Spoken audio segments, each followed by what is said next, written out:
Years after the fall of the wall, is Germany really united? In the interview, former German Foreign Minister Hans-Dietrich Genscher. Mr. Genscher, how did you experience the 9th of November 1989?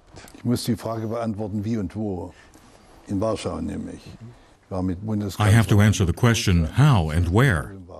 Because I was in Warsaw.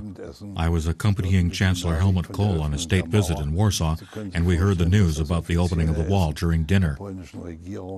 You can imagine that the official dinner given by the Polish government was quite short, because we needed to sit down together and discuss what the news meant. We decided we needed to be in Berlin. I didn't sleep all night because of what had already happened, the opening of the border in Hungary, the German embassy in Prague, and suddenly what we had hoped for had happened. We wondered how we were going to cope. That was the crucial issue. So it was an unforgettable day for me. Was it a once-in-a-lifetime experience, the ultimate political experience? Yes, apart from what was a very emotional evening for me at the West German Embassy in Prague, it was an inspiring event. You could feel it the next day, too, in front of Berlin City Hall in Schöneberg, where I knew, if you speak now, you are not just addressing the people here. You are speaking to all Germans and the world. And I said, a free Germany has never generated evil. So I spoke about what this emerging Germany would be like. So it was a message of peace on a very happy day. Das war also eine Friedensbotschaft an einem ganz glücklichen Tag. At the time, some people said they were just days of getting together. Berlin Mayor Walter Mumper was one, for example. Did you know on the 10th of November that this could only move in one direction, towards German unity? Ja, davon war ich überzeugt. Nachdem die Mauer geöffnet Yes, I was convinced. After the wall had been opened, it was clear that a process would start that would only accelerate. There are developments that you can hold back for a long time. The erection of the wall was essentially an admission by the East German leadership that the East, the communist social order, had lost the competition between the systems. People were deserting them, so they walled people in. That was the significance of the 13th of August 1961. An open wall meant that now the people could advance, but no longer by leaving, but through change. How fast that would happen, well, anyone who said that it would be completed 1 year later, anyone claiming that today, would be exaggerating a little. Dass es ein Jahr später schon vollzogen ist, der wäre sicher, oder wenn heute von sich behauptet, wird ein bisschen übertreiben. They were exciting weeks and months for the founding of the East German Social Democratic Party, various attempts by people to leave the East in September, and then the successful departure of more than 4,000 people through the embassy in Prague, where you played a key role. Then there were the October demonstrations. Ja, man muss den 9. Oktober in Leipzig besonders sehen. An diesem Tag. Yes, in particular, the 9th of October in Leipzig. That was the day that decided whether this would be a peaceful revolution. The words, no violence, spread from the gathering in the church out into the city, affecting those who had nothing to do with the church, and those who on the other side were supposed to stop these developments. That determined that it was going to be a peaceful revolution for freedom.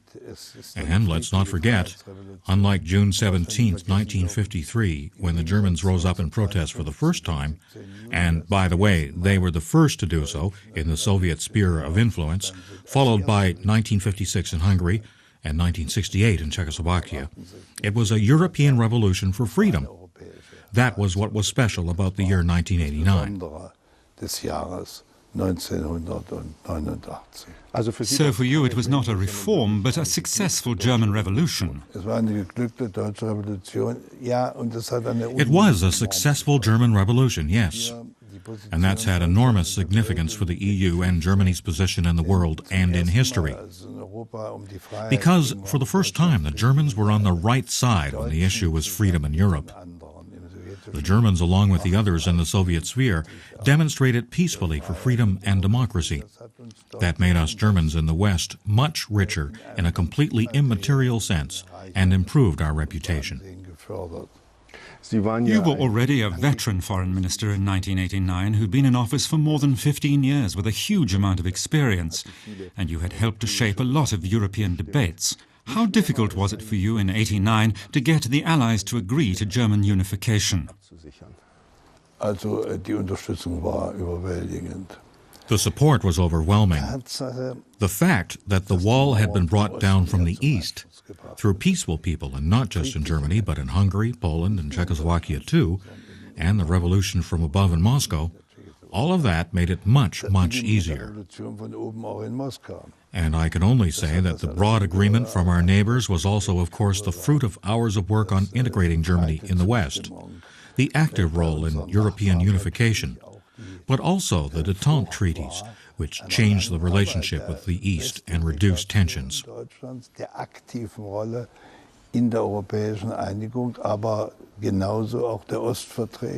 So these policies, which were hotly contested in Germany at the time, both Western integration and Ostpolitik, meant that what Germany went through benefited the whole of Europe. It's important to know that Germany played a good role, and Germans from the East and West were united.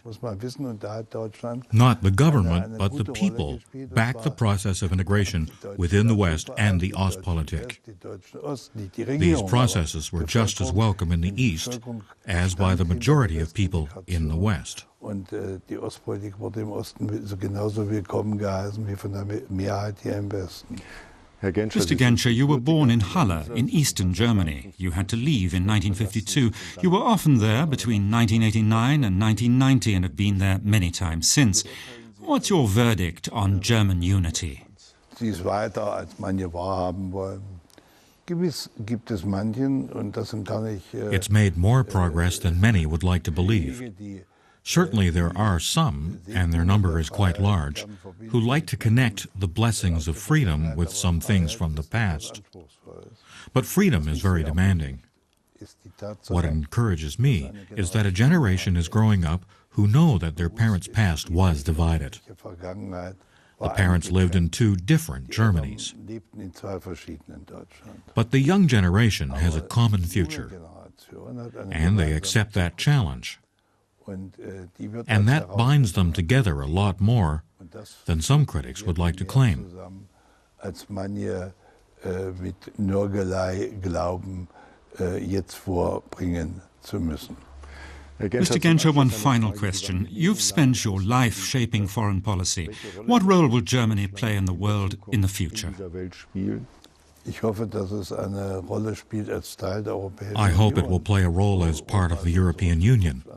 Europe is our future. We do not have any other. So I hope Germany will play an important role in the sense of promoting integration. Because Europe has a mission in this world, to convince others that you can learn from history, and you can achieve a lot through cooperation and overcome divisions. Those who turn their backs on others cannot persuade them. You have to be able to look people in the eye, even if you have opinions they do not share.